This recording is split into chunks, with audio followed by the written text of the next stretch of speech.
Hello, my friends, and welcome back to another top-level match of Beyond All Reason. Today, we're going to be taking a look at The Rock.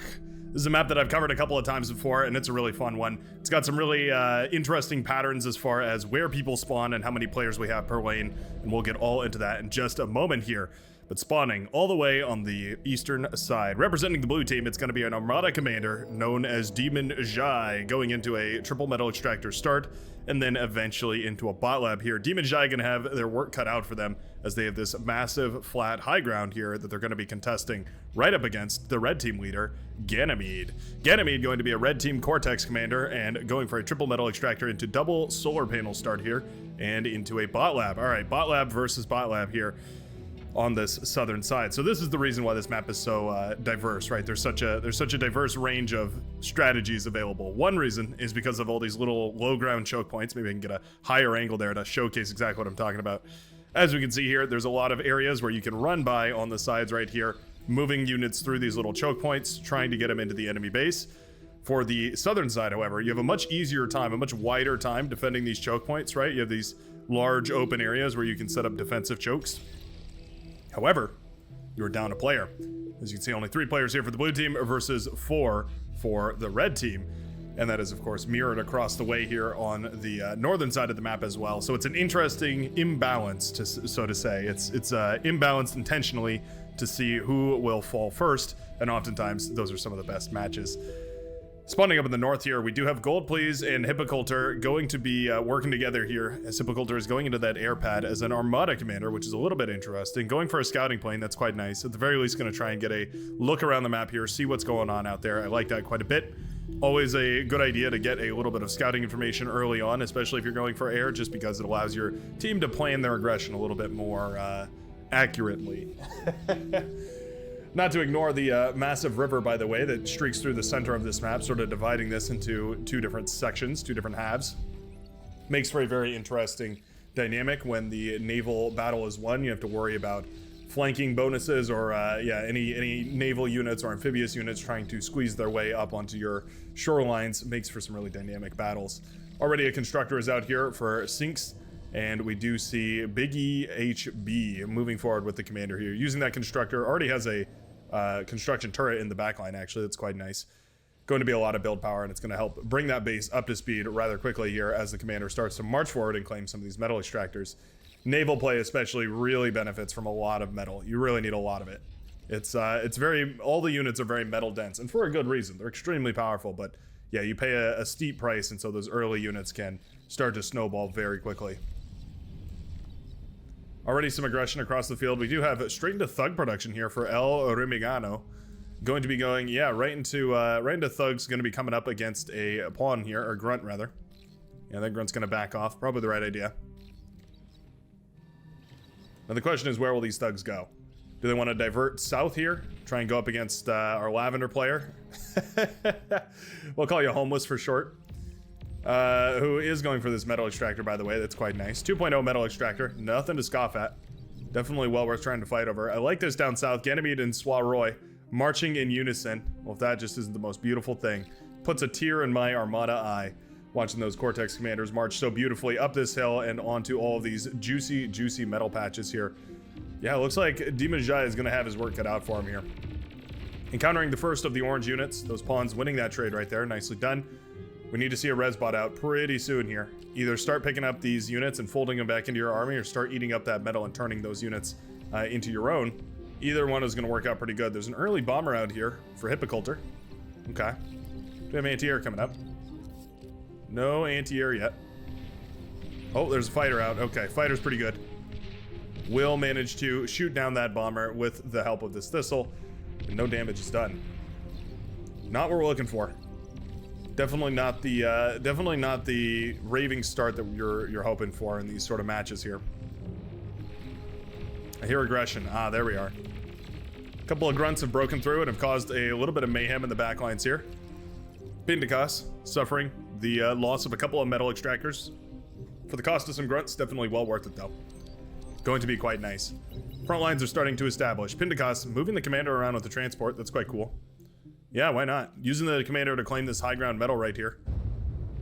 Not a bad idea. That's an extra 4 metal per second, which is quite nice. Red team aware of that transport. They think it's a comm drop, but really Pentecost is just trying to claim all of this with a swift movement from the commander there. Ganymede going to be setting up a forward defensive line, though. Actually going for a little bit of aggression. Okay, yeah, I quite like it. There are these ramps over here that bots can get down, but I don't believe vehicles can. You see the bots running away from each other here. trying to evade each other. The grunts can kite against the pawns here, which makes them much better. Once they've already broken through the lines, they can get away and continue to trade efficiently, whereas the pawns just have no hope of catching them. It's one of the frustrations as an Armada player is playing against grunts. Once they've broken through your lines, you have to essentially catch them with reinforcing forces rather than catch them with your retreating frontline forces. Being said, forces are being pulled all over the place. Pentecost is going to move the commander back here. A couple of thugs have walked up this long, shallow ramp on this side. And these grunts are looking for whatever trade they can. The transport is very low. 54% on that transport gets me a little nervous. Eventually, all those red units are cleaned up, but now the backline is completely open for the tan player to move in. This is excellent. This is exactly what we like to see. Aggression all over the place to make sure that you can push forward and claim as big an advantage as possible. Ganymede using those forces to break the line here of the blue player, meaning that Roy has all of the tools necessary to now leverage that opening against the blue player. Demon Jai going to be in a little bit of trouble going up against these aggravators. Aggravator is about 4% of a commander's HP per rocket. Means that it only takes a couple of volleys in order to blast down a full health commander. You really have to be on par with your dodging, your dancing, dodging, juking, and jiving as a commander when you're going up against those rocket bots. Reinforcing forces not sent to the front lines, which means that the blue commander does have to retreat here a little bit because instead they're going to be defending in the back here. Oh, Twin Guard almost came up right here. Oh, I wonder if we could have finished that. 3%, 1%. Oh no, that Twin Guard probably could have been finished here. Instead, it will be abandoned as these wind turbines chain react here. Definitely a good trade for those grunts that are now ravaging the backline of the green player Shog here, who went for a T2 lab, but now has an incursion of T1 forces, picking apart all of the energy production. What a mess. Northern side, looking pretty good for the blue team, however. Not to be unexpected, that is. Of course, the northern side has 4 blue players and 3 red players. The opposite is true here on the southern side. And this is kind of what I'm talking about. You end up in these matches where there's a intentional imbalance and you get these hold out as long as you can, Battle of Helm's Deep sort of sort of engagements. Demon Jai here, retreating off the line. Frankly, I'm surprised he's held as long as possible. Yeah, that's a lot of thugs and aggravators. That's definitely enough to snipe a commander here. And with proper kiting and good unit control, I mean, it'd be enough to kill the commander and still have some units left over. Middle of the map is being porked up like it's nobody's business. Biggie HB, or Big B. Maybe it's Big B. I'm gonna go with Big B. That sounds pretty nice. Big B here, our purple player, has got a whole bunch of these dolphins out and has also got some torpedo launchers to accompany all that, as well as some submarines. Cheeky submarine, singular, hiding out underneath there. There is some torpedo launchers over here as well for the yellow player, but yeah, that is a massive metal advantage for the purple player in the water, and that's eventually just going to accumulate to more and more units for purple. I'd love to see a skater pulled forward just to try and shoot down some of these fighters out of the air whenever it can. That would be really nice. Thin out that air wall. Big run by over here. Pentecost has found the base of player 0101, not 1010. Completely different binary number. Can't be bothered to do the translation in my head right now, but yeah, that's gonna be, well, at the very least, a whole lot of economy going down here. Shuriken eventually gonna save the day. Oh, where's this pawn going? Should probably go kill those wind turbines you're working on. There we go. Gonna pop all those wind turbines, and that will be all she wrote here for a vast part of the energy infrastructure for the tan player. At this point, player 0101, we'll just call you player from now on. 83 energy per second, 10 metal per second. Solid economy, but no way to spend it, essentially, is the problem here. Constructors wouldn't be a bad idea. Just go for 3 or 4 or 5 constructors and just make sure that you have those on the field. Allows you to rebuild quite quickly as well here. Massive run by pawns. Oh, I'm not sure if those laser towers are where you want them, though. I think this is a much softer army to target. Get those aggravators down, get those thugs down. You have a huge surround bonus right now. You could also try and snipe the commander with that many as well. If the commander's sitting right in the middle of that big orange army, you might be able to do some significant damage that way. I do like that we have a Resbot out here. Resbot going to make this a much more favorable trade. turn a decent trade into a perfect trade, so to speak. Front lines are established over here. KKND 646 gonna be going up against Gold Please. Gold Please with a nice little concave here, though. Gonna be really difficult for the hot pink player here to engage into this. However, the blue player does have access to this ramp to get down to the low ground where units can spill over and funnel directly into the bases over here. And so that's one place that I'd like to see a little bit more aggression right now, is right over here where the the units have they have the chance to run by. Looks like we might be building towards that. There's a grunt army mounting over there. Demon Giant, a little bit of trouble. Orange Forces rubbing up against that commander's health bar. Not going to be all too long before I do believe we see this commander forced off the front lines here by the numerous amount of forces that are now coming out of the orange player. I did see briefly there T2 lab over on the northern side of the map for the hot pink player. Might be waiting for those T2 reinforcements in order to break the northern front line, but this is exactly what I was talking about. Whole bunch of blue forces now running through and getting into the back line here. Shuriken are pulled to try and deal with this. Technically speaking, those grunts can flash away at those shurikens, but it's not exactly a perfect way to counter those. It's a sort of a too small of a bandage on too big of a wound situation. And here go the grunts. Will they chain react the wind turbines? They certainly could. Certainly could. Yep, we're trying. We're retargeting here to try and make sure we can chain react them. Oh no, not going to. Oh, well maybe. Okay, we do manage to get the chain react. Very nicely done. The wind turbines will pop, and that is going to be another huge hit to the economy here of the red team. Very nicely done. Getting aggressive in the water right now. There is a couple of destroyers out now, which also allow for a coastal bombardment. Well, I guess a sea to coast bombardment anyways. Destroyer is going to be firing away at all of these units, now marching towards the front lines. Big engagement down south here as a whole bunch of pawns are now collapsing on top of the thugs. And we also have Rocketeers up north here, engaging against this Twin Guard. Twin Guard going down does loosen up this hold a little bit here. Yeah, player 0101 was relying on that a little bit for a just kind of some long-range static defense. And with that going down, these Rocketeers, I think there is probably enough of them for Pentecost, especially with reinforcing help, in order to break this line right now. At the very least, going to be a lot of metal going back into his economy. Tanks are now used to trade against these thugs. I think that's a really smart strategic move here from Demon Jai going into vehicles. It's an expensive move and oftentimes very difficult to make that decision, but nicely done because these thugs are definitely going to have a harder time going up against the tanks than they are against the bots. Now maneuvering multiple armies, one down south and one up north here. Sorry, one down, well, one in the middle, I guess. One less south and one even more south.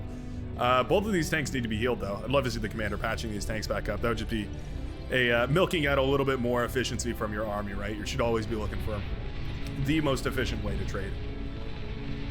Yeah, Rocketeer's doing a great job against those thugs. Need to get these back in a decent shape, though. They want to be in a straight line, essentially. Oh, EMP bomber connects with a large portion of those those aggravators, rather. That's going to be a nice little connection right now. Not sure why we're not jumping on top of this. All of these Rocketeers should be marching forward here. There we go. I mean, it's better than nothing, but yeah, that definitely could have been a much better trade right there. Could have been a huge EMP bombing, and at the end of the day, now that was beautiful right there. EMP connects with this army of thugs and aggravators, and that's going to be these tanks getting a decent engagement against all of these. Coming back around for a second connection as well, and that is going to be the artillery now firing away on all of these. Keeping these in place does mean that those shell shockers can actually hit a decent enough engagement. Nicely done. Turning what looked like a pretty devastating push against the orange player, and now all that juicy metal is going to be funneling back towards the blue player as soon as the res bots hit that section of the map. EMP bombers working on paralyzing a large portion of the red army moving down south here, so that's quite nice. These units could certainly cause a lot of issues. Persecutor up on this hill, though, is quite nice. It's raining down on a whole lot of these thugs over here. Yeah, nicely done. Sure. It's a good static defense position right there. Especially since this is the weaker side, I don't even mind it. Usually static defense in your main base is, well, a little bit less than standard, but I guess it makes a lot of sense here. Yeah.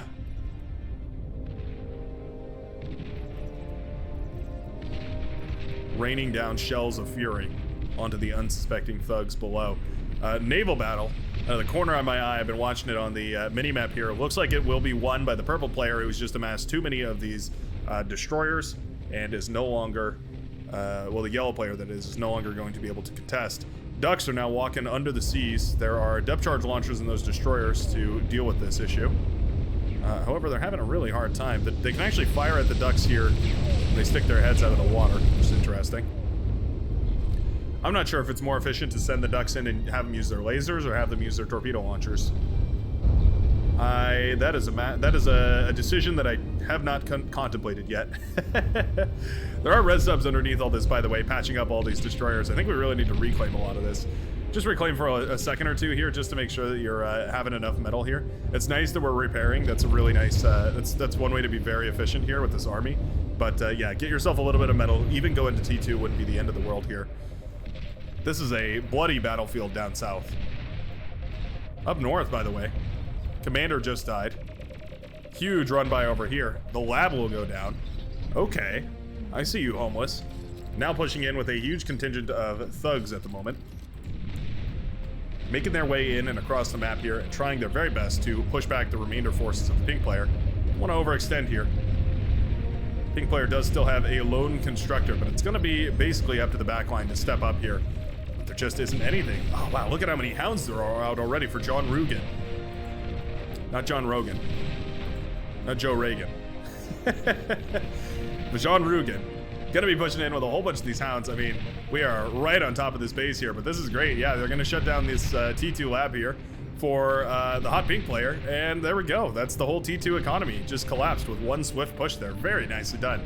Hounds used exactly for their best strategic purpose right there.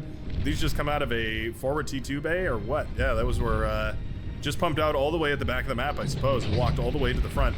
4 players versus 3. It's hard to hold. Very hard to hold. The blue team doing an excellent job of holding down south here. Swaroy in a little bit of trouble. There's enough medium tanks now to start contesting that commander. It can degun them, of course, but only so many times before it gets a, they get too many hits on that commander and it starts to go down. Ducks are being a real nuisance here. It seems that the depth of the water is making it difficult for the destroyers to launch their depth charges, but whenever they pop out of the water, the destroyers can just fire their main guns and do quite a bit of damage here. Loads and loads of wreckages left all over the bottom of the ocean floor. Oh, I see. These were resurrecting, and now they're... Ah, yeah, that makes sense. They were resurrecting, and then they were just following for the repair. The air player has now been walked out on the northern side. The hounds have shunted the growth of all of the northern side here. Oh, don't kill, capture. Oh, that's a cool command. Yeah, so Goldplate is going to go capture the capture the geothermal. That's quite nice. That's always a command that I feel like is often forgotten, is that you can capture things here. This is looking very nice for the blue team here. The red team now with nearly, about half the economy in both metal and energy of the blue team, meaning that it is only a matter of time before the blue team is able to flex that advantage and turn it into a victory here. Hounds are now whittling away at whatever defenses they can. They're going to shut down this anemone, that coastal torpedo launcher. They're going to start firing away at these destroyers. A lot of these hounds are really low health, though. Destroyers versus hounds. I mean, technically, the destroyers win this, I think, yeah. Destroyers are very good. They're quite expensive at 880 metal. Much less expensive than the hound, but yeah, they do win that fight. The Resurrection Command is putting this army together in place over here for the purple player, which is quite funny. And now the blue army is just too large. Yeah, I think he's just spiraled to the point where there's not really anything that can be done about this. It's a lot of siege units, a lot of those Sheldon and whatnot. They weren't microed though, so they did get jumped on by those tanks. And now the thugs, the aggregators, the medium tanks, the resbots, hell, everybody and their mother is coming along for this push. We've got the resbots here to, I guess, patch everything up. They were resurrecting, but I guess they're going to be doing everything else as well. Wouldn't mind seeing them eat up whatever these tanks do manage to kill. I mean, that's quite nice. It is, I always complain about people not bringing resbots here. It's a little bit weird to see them leading the charge, but I'd rather have them in the mix than not. Roy trying to move forward here, maybe trying to get a commander bomb, try and sacrifice that commander to stop this push, but there's just too many forces pushing through here. T2 lab in a whole lot of trouble as it starts to fall, and that will be the T2 going down for Ganymede. Construction towers are about to fall as well. Commander in red is in a lot of peril. Tons and tons of medium tanks, thugs, aggravators, everybody is along for the ride. The resbots here trying desperately to patch this army up, sending an ever-flowing tide of units directly into the face of the orange and red players. That was all the production for Ganymede, by the way. That was all the labs were moved to the front here, and so with that falling, huge lack of unit production suddenly in the back line. Yeah, oh, we do have a single constructor back here. Oh, big bombing run over here though. Wipes out all of those wind turbines. Beautifully done. Now they're gonna connect over here as well, starting to drop their payload on whatever they can. Nicely done. Managing to capture everything over here is quite hilarious. Rezzing all the labs over here as well. Advanced metal extractors, sure. Might as well, right? Your enemy went through all that trouble of building you such a lovely base, all those lovely structures. You might as well do them the kindness of using them. Waste not, want not, as they say. The middle section is holding strong here at the very least. A lot of aggravators, couple of LLTs, basically enough to drive back these maces, I do believe. Yeah, maces are going to suffer some serious punishment if they decide to push too hard into here. Those aggravators should probably stay up front, though.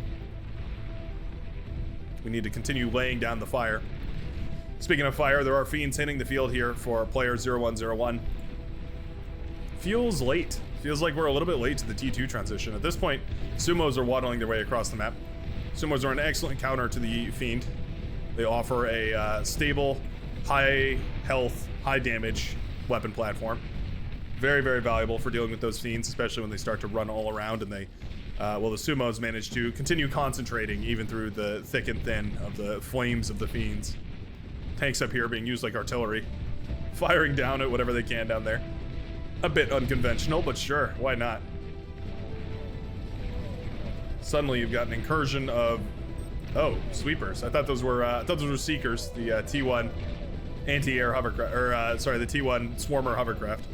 These are anti-air hovercraft. I wonder if these were queued. I wonder if these are the wrong thing that were queued up here. It's a lot of anti-air hovercraft over here for a good old homeless. Fusion reactor is found and promptly bombed to smithereens as the energy production takes a plummet for our tan player here. Centurion's not a bad option actually against the fiend. They have high enough health to contend those, and they also have that laser cannon which can fire away. Can actually outrange the fiend apparently. It's cool. Geothermal battery up here, firing on whatever it can. Don't think it's gonna be enough though.